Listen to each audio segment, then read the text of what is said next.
कल यानी 1 मई 2026 से ना देश भर में सड़क किनारे जो स्ट्रीट फूड मिलता है या जो ढाबे हैं और जो बड़े रेस्टोरेंट्स हैं, उन सब का पूरा अर्थशास्त्र हमेशा के लिए बदलने वाला है। बिल्कुल। और ये मतलब इसका कारण कोई नया टैक्स नहीं है या किसी लोकल म्यूनिसिपैलिटी का कोई नया नियम नहीं है, बल्कि इसका सीधा कनेक्शन है यहाँ से हजारों किलोमीटर दूर हॉर्मोज के संकरे समुद्री रास्ते में चलने वाली मिसाइलों से, और हाँ, एक अभी खत्म हुए चुनाव चक्र से भी। ये एक ऐसा मोमेंट है जहां ग्लोबल जियोपॉलिटिक्स सीधे तौर पर एक आम इंसान की थाली की कीमत तय कर रही है।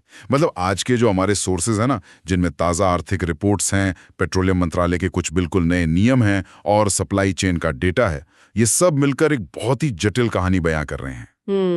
कमर्शियल एलपीजी की कीमतों में जो वृद्धि हुई है वो ऐतिहासिक है। ये सप्लाई चेन के हर नियम को चुनौती दे रही है। राइट।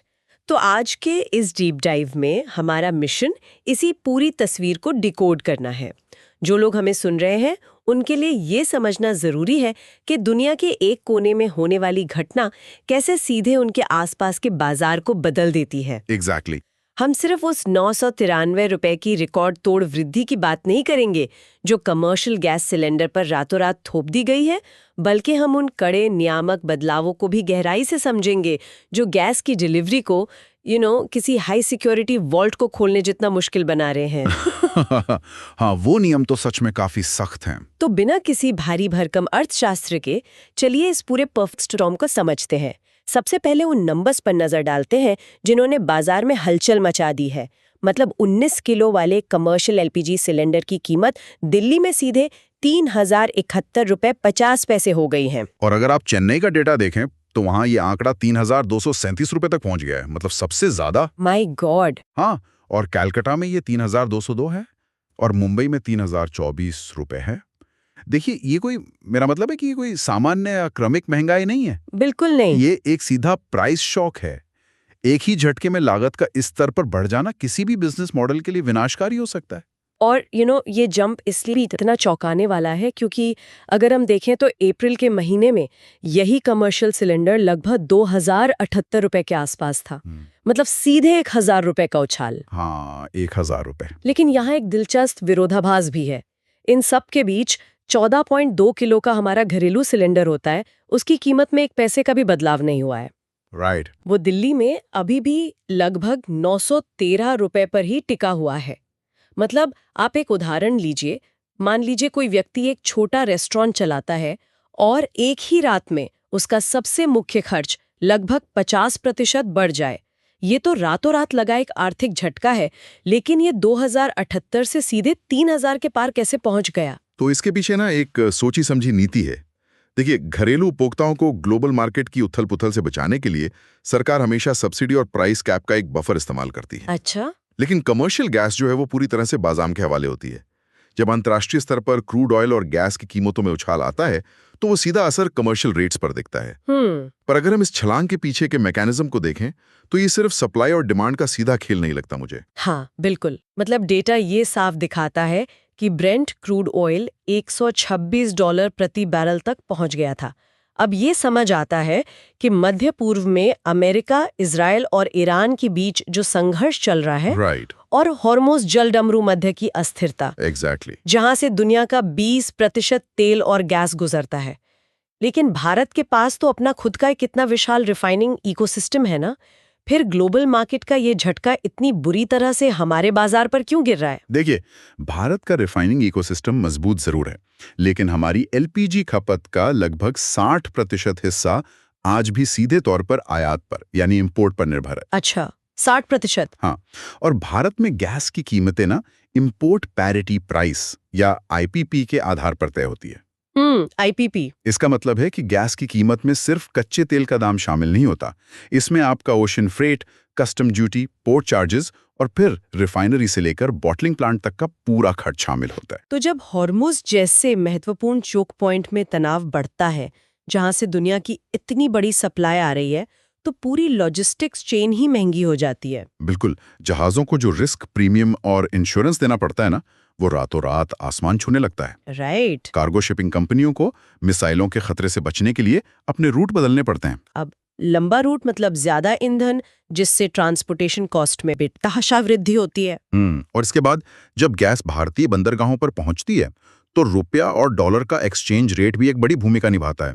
अगर डॉलर मजबूत है तो हमारा इंपोर्ट बिल और भी भारी हो जाता है। मतलब ये जो पूरा सिनारियो है, ये कोई रहस्यमयी परिघटना नहीं है, बल्कि ग्लोबल सप्लाई चेन का एक बहुत ही गणितीय परिणाम है।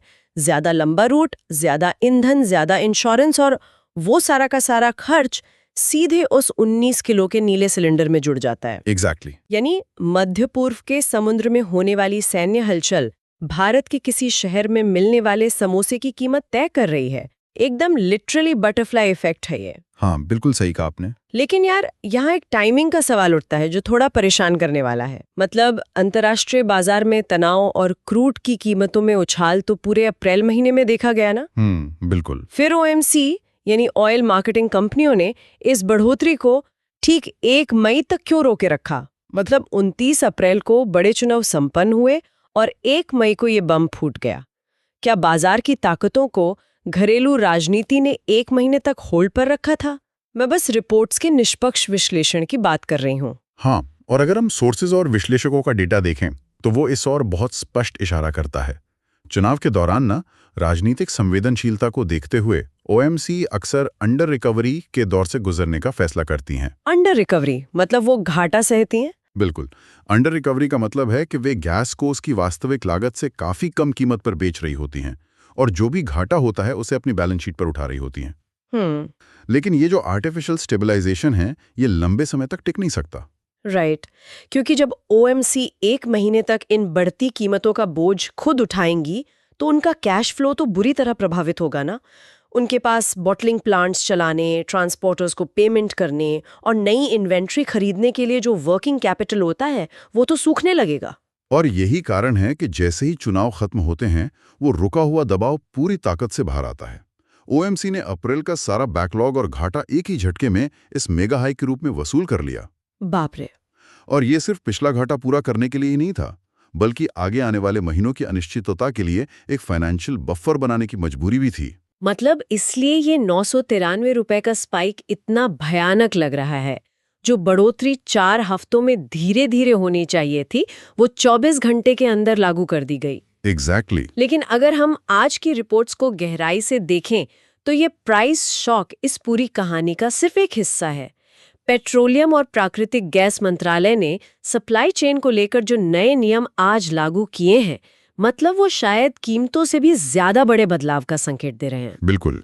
उन नियमों को देखकर ये एकदम स्पष्ट हो जाता है कि सरकार सिर्फ सीमित सप्लाई को मैनेज नहीं कर रही है, बल्कि सिस्टम के लीकेज और रोकने के लिए एक पूरी घेराबंदी कर रही है। इसका सबसे बड़ा उदाहरण है पीएनजी या पाइप्ड नेचुरल गैस वाले घरों के लिए आया नया नियम। राइट, वो नियम तो बहुत ही आक्रामक है। मतलब मंत्रालय का आदेश कहता है कि जिन घरों में पीएनजी कनेक्शन है उन्हें अब एलपीजी सिलेंडर रखने की अनुमति ही नहीं होगी। बिल्कुल नहीं। और उन्हें अपना मौजूदा सिलेंडर सरेंडर करने के लिए सिर्फ 3 महीने का अल्टीमेटम दिया गया है। अगर नहीं किया तो पूरी पीएनजी सप्लाई भी कट जाएगी। देखिए, पीएनजी एक स्थिर सप्लाई है और नीति निर्माताओं का लक्ष्य ये है कि जो एलपीजी सिलेंडर बच रहे हैं उन्हें उन इलाकों में भेजा जाए जहां पाइपलाइन नेटवर्क अभी तक नहीं पहुंचा है। Make sense. लेकिन इसके साथ जो रिफिल का अंतराल बढ़ाया गया है ना, वो सीधे तौर पर होल्डिंग यानी जमाखोरी को टारगेट करता है। अच्छा, वो 25 दिन वाला नियम। हाँ, शहरी इलाकों में एक सिलेंडर से दूसरे सिलेंडर की बुकिंग के बीच 25 दिन की सख्त लिमिट लगा दी गई है और ग्रामीण इलाकों में तो ये लिमिट 45 दिन है। 45 दिन? ये तो ग्रामीण उपभोक्ताओं के लिए एक बहुत बड़ी चुनौती है। मतलब अगर किसी परिवार में खपत ज्यादा है या किसी वजह से गैस जल्दी खत्म हो गई तो उनके पास तो कोई आधिकारिक विकल्प ही नहीं बचता। यही तो समस्या है। और बात सिर्फ लिमिट की नहीं है, मुझे तो ऐसे लग रहा है कि पूरी डिलीवरी प्रोसेस को ही एक तरह के डिजिटल किले में बदल दिया गया है। मतलब एक गैस सिलेंडर बुक करना और उसकी डिलीवरी लेना अब किसी हाई सिक्योरिटी बैंक लॉकर को एक्सेस करने जैसा हो गया है। बिल्कुल सही कहा। मोबाइल पर जो डिलीवरी ऑथेंटिकेशन कोड या डीएसी ओटीपी आता है, उसके बिना अब सिलेंडर नहीं मिलेगा। और तो और उज्ज्वला योजना के लाभार्थियों के लिए 7वें रिफिल के बाद आधार आधारित बायोमेट्रिक ई-केवाईसी अनिवार्य कर दिया गया है। मतलब क्या सरकार सिर्फ सप्लाई मैनेज कर रही है या इसके पीछे कोई बहुत बड़ी चोरी रोकने की कोशिश है? आप बिल्कुल सही पॉइंट पे पहुंची हैं। ये सारे डिजिटल चेक पॉइंट्स सिर्फ ब्यूरोक्रेसी को जटिल बनाने के लिए नहीं है, ये एक बहुत बड़े आर्थिक खतरे का सीधा जवाब है, और वो खतरा है ब्लैक मार्केट और डिकैंटिंग। डिकैंटिंग? हाँ, देखिए अर्थशास्त्र का एक बहुत सीधा नियम है कि जब भी बाजार में किसी एक ही उत्पाद की दो अलग अलग कीमतें होती हैं तो मध्यस्थता या आर्बिट्राज का जन्म होता। और यहाँ वो आर्बिट्राज कोई छोटा मोटा नहीं है। अगर हम कैलकुलेट करें, कमर्शियल सिलेंडर की कीमत 3071 रुपए है और उसी गैस वाले घरेलू सिलेंडर की कीमत 913 रुपए। राइट। मतलब दोनों के बीच 2158 रुपए का सीधा अंतर है। ये इतना विशाल गैप है जो एक पूरी पैरेलल इकोनॉमी को जन्म देने के लिए काफी है। बिल्कुल। जो छोटे मार्जिन पर काम करने वाले स्ट्रीट वेंडर्स हैं या चाय वाले हैं, वे 3000 रुपए का कमर्शियल गैस तो अफोर्ड नहीं कर सकते ना, तो वे स्वाभाविक रूप से सस्ते घरेलू सिलेंडर को गैर कानूनी तरीके से इस्तेमाल करने की कोशिश करेंगे। और यहीं पर डीकैंटिंग का संगठित खेल शुरू होता है। अच्छा। माफिया और कुछ बेईमान डिस्ट्रीब्यूटर्स क्या करते हैं कि वो हाई प्रेशर पंप्स का इस्तेमाल करके 14.2 किलो वाले सस्ते सब्सिडी वाले लाल सिलेंडरों से गैस निकालते हैं और उसे 19 किलो वाले कमर्शियल नीले सिलेंडरों में भर देते हैं। ओह, तो ये ऐसे काम करता है? हाँ, सरकार का ये नया OTP और eKYC सिस्टम मुख्य रूप से इसी डिकैंटिंग को रोकने के लिए है। समझ गई। मतलब eKYC और बायोमेट्रिक ऑथेंटिकेशन ये सुनिश्चित करता है कि जिस व्यक्ति के नाम पर कनेक्शन है, विशेषकर उज्ज्वला योजना के तहत, वही भौतिक रूप से उस गैस को प्राप्त कर रहा है। बिल्कुल।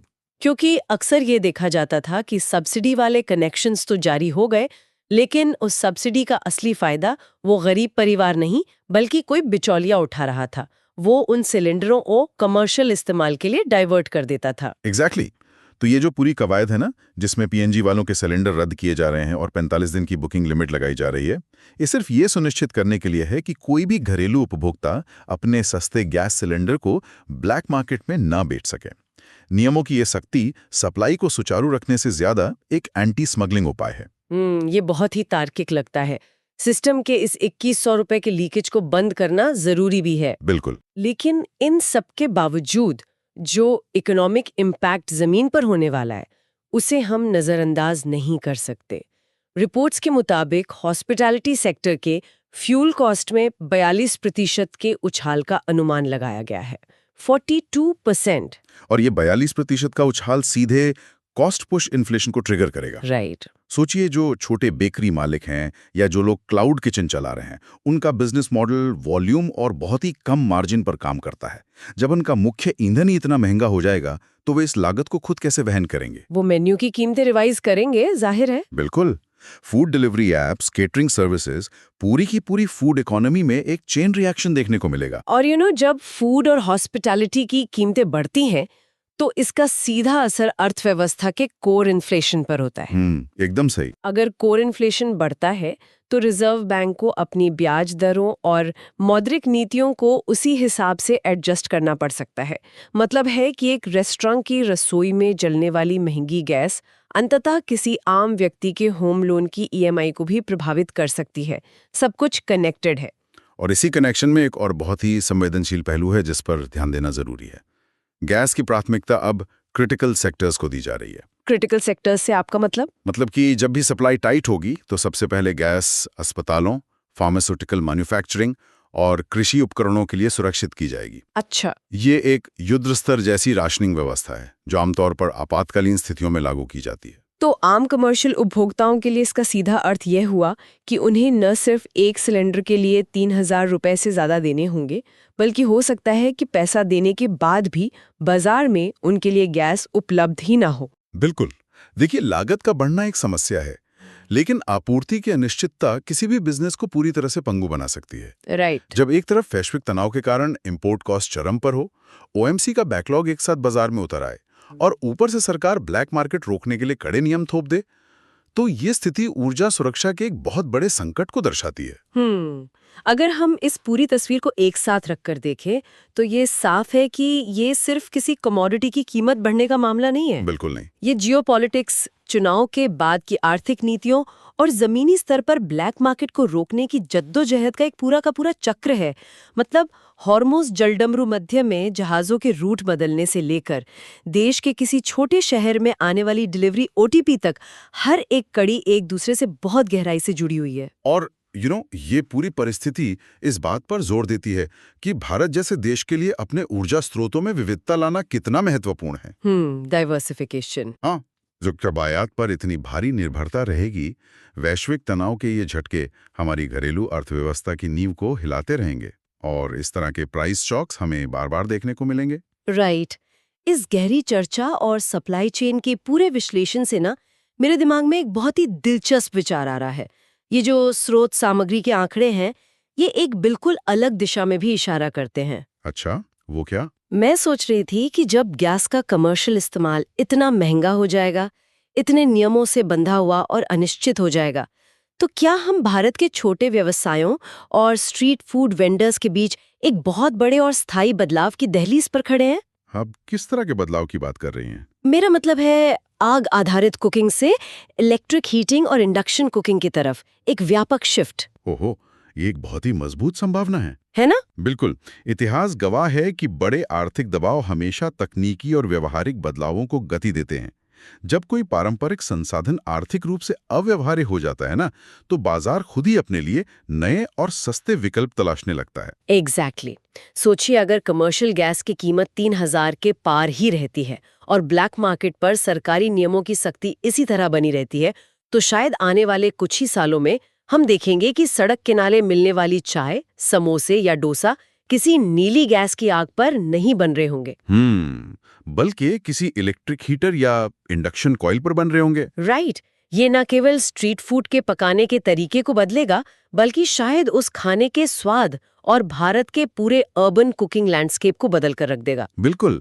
इस तरह के दबाव वाले बिंदु अक्सर भविष्य के नए मानदंड तय करते हैं। जो आज एक इकोनॉमिक शॉक लग रहा है, वो कल का एक नया, ज्यादा कुशल और शायद ज्यादा सुरक्षित बिजनेस मॉडल बन सकता है।